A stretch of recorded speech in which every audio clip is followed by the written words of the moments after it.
Welcome back to another episode of Call It RevOps. And today we're diving into the GTM motion. And I think getting clear on the roles and how each team plays into it, specifically talking about operations. Now, Raja, we know that operations plays a critical role in GTM motions, but I think there's some questions around roles responsibility and where credibility might get lost if ops extends itself into areas that might not make the most sense. Yeah, I mean, so I think a lot of the conversations going on right now is GTM. Like it seems to be like the flavor of the month, like ABM and RevOps and all the other stuff. And now it's GTM execution, GTM support, GTM product management. Everything is GTM, just like everything was RevOps. And I think one of the things from an operations perspective and someone who's been in ops for their entire life is we have to kind of understand like where do we sit and what do we own? And ultimately, what do we want to own? And I think that's the bigger picture of this.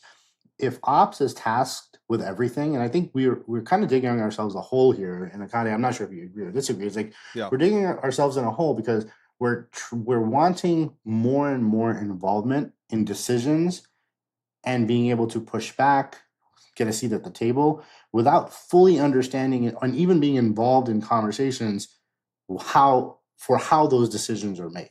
And I think we're undermining the role all those other teams play in coming to those decisions. Just like we in ops say, you know what, you should have trust in us. Well, you kind of also need to have trust in the business that started everything. And I'm not sure if you agree with it, like, your kind of take on that. Yeah, I think there's an element of we want more involvement, we want more insight, maybe even more oversight.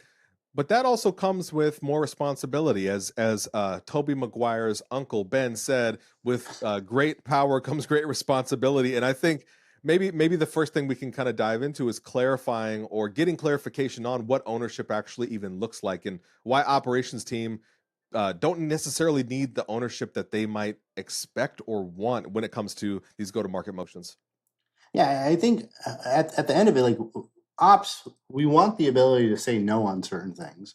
And that's fine, but we cannot say no to a GTM strategy that sits outside of our kind of ecosystem.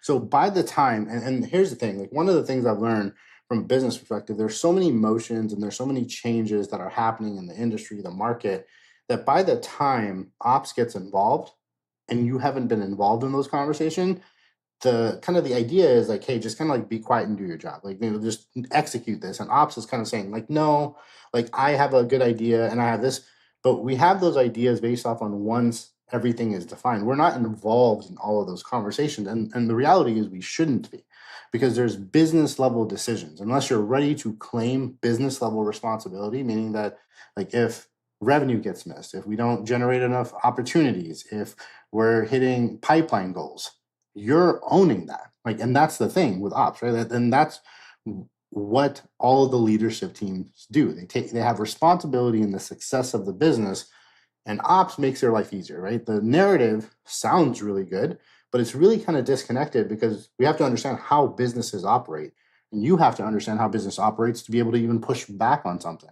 Now, one might kind of counter that and point out, well, if ops can point out the flaw in a go-to-market decision, and they're the engine driving it, there might be kind of a point to be made. Well, we're the engine driving it. If the engine fails, if the engine doesn't think you can make the distance, shouldn't the engine, so to speak, be able to say, well, I think we should make some tweaks here? What would be your response to something like that? So ops is the engine, but it's not the driver or the motion of it, right? Yeah. While the engine of the vehicle in your example is the thing that pushes the car forward, there's other things that are being added to it, fuel, the type of fuel, oil changes, tires, and all of those things. Well, Mm. and that makes the entire vehicle. Ops is the crux of it. I'm not denying that the role that ops plays. It just is not the decision maker, and it can't be a decision maker unless you're in meetings that you don't want to be in, right? Like that, and that's the big difference between it is like we in ops we say we get pulled into so many meetings that we don't belong and we are involved in all of these motions, but that's not the day to day, right? Yeah. Ultimately a business is successful because of driving factors in the market that are unbeknownst, we don't know. And I mean in ops, like once it disseminates down, we understand it. And I think the idea is what's being lost in translation is the best way from a GTM execution standpoint, that's what ops does own, right? Like how to go to market and execute on those ideas, and being able to say, no, this won't work. Because by the time it gets to you, the market's already decided, the board's already decided, and it has to be done. And if it doesn't happen, if it doesn't work, there's revenue impacting to the business. And not one single ops person, not one single ops leader says, we're responsible for revenue. We are responsible for process efficiencies that lead to revenue. It's kind of like IOUs, right? Like, Yeah. hey, you know what? I owe you this money, but if it doesn't happen, it's just an IOU, and that doesn't fly when it comes to like GTM motions. Yeah, I think that kind of feeds into this idea too around credibility, because credibility with with different teams can often slip, especially when expectations aren't set correctly. And to your point, if they're getting looped into all of these conversations, saying yes to everything, and then ultimately when it comes game time, being able to have that visibility to say, okay, well, here's going to be the challenge behind it. So I don't know if you want to dive into some of the examples of Yeah, what that might look like, but here's my take on credibility, right? I think credibility and respect is always mutual. If you're saying that the ops team doesn't feel like they're being respected in what their motion is, and we need to be able to push back, then you're not respecting all the level of details that takes to run a business, which is a lot, right? Like, unless you run a business, and any ops leader who's been in ops for however long they have, until they start a business and understand the inner workings of it, you don't really understand how and why you should be executing on stuff. And you multiply that by an organization times 1,000, whatever it is, it's even more crazy. So to say that we want a seat at the table and we want all of these things without any kind of downside or downtime or effects, without understanding the market, without understanding the business goals, without understanding anything, is absurd. Like, you know what I mean? Like, yeah, it's absurd to say it. And if you want to be involved in those, you should be involved in those, and you should be in every single board meeting. But no one wants, like, from an ops perspective, no one wants to be in board meetings, right? Every single day, because then you won't be able to do your work. So if we're taking on, to your point, more responsibility, then the outcome is that there's more outcomes that you're going to be responsible for as well, but we don't want the outcomes. And that's where we're losing credibility with teams. And I think it's gotten worse personally than it was before, is because now ops has the ability, or has this notion that we can say no to stuff without truly understanding the why and what behind it. yeah. It's almost like we need to reframe from ops pushing back to ops offering the best result based on the request. So if you're creating dashboards, reports, whatever it might be, but they have a clear lack of actionable insights. Like the reports aren't going to do anything for really what the request was initially. Or if you're creating overly complicated lead scoring models that don't drive results, that's really an ops issue. And a point where ops can say, okay, well, we need to execute on this request. I want to say yes to the execution. Can I offer some insight from an execution standpoint, how we get the most out of this and drive that go to market motion in a meaningful way?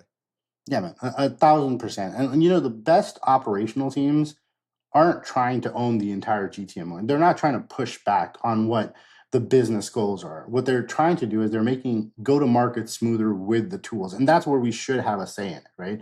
If a strategy doesn't work, we shouldn't question the strategy. We should question the execution of that said strategy and what's a better way to do it, right? We have to get better at saying no to things that we can control and the things that we do well, and ask better questions, right? Yeah. And that's what strong ops teams go do. They connect goals to systems, they execute cleanly, they keep the feedback loop tight from a reporting perspective, and they call out bad ideas. And when we say ideas, we're talking about the go-to-market execution, not the idea or the strategy of a business pivot because the market suddenly shifted. And that's what we're talking about, right?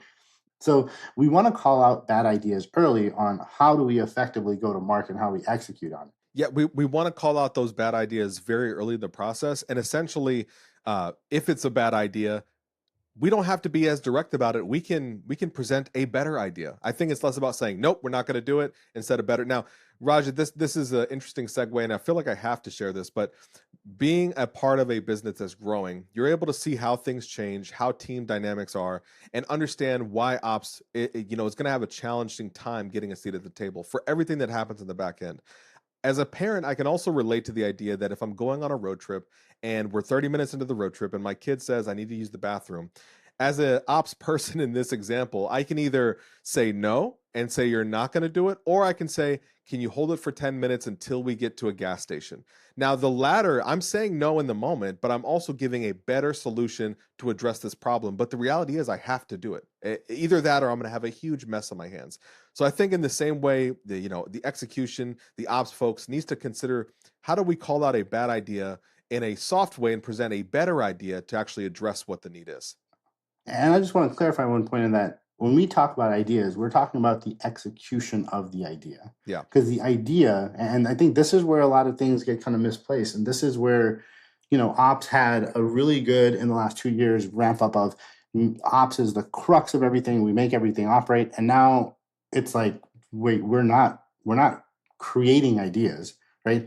Even if you were to create an idea on a business strategy, what data do you have, right? What data do you have to change that strategy? The best thing that we can do as a kind of a GTM engineer, GTM executor, whatever weird titles are being surfaced on LinkedIn right now, or GTM product management or whatever it is, it's we make execution smoother. Like that's Yeah. it. So what is your idea on making something that isn't going to work and amplifying the impact of the strategy within the tech you have? That's what you want to do. Even in your example, at that point, I think your children are the board, right? Like Yeah. they're the ones, the executives, you're the ops Thousand. person, just driving them around, right? So, but that solution makes sense. Why? Because the result is still them going to the bathroom. It's just when, where, how, what is the best way to do it? Not in the Yeah. car.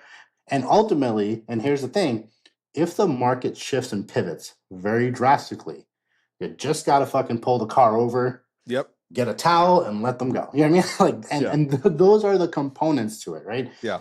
So, but to answer your question, like I've been in ops since 2011, and a lot of people who've been doing ops for 10, 12, 13, 14 years, what you don't learn until you start a business is that GTM motion and what pivots it. We can act upon it. Like I can go in and I can see the agency game changing or the market change, and I can go and adjust it.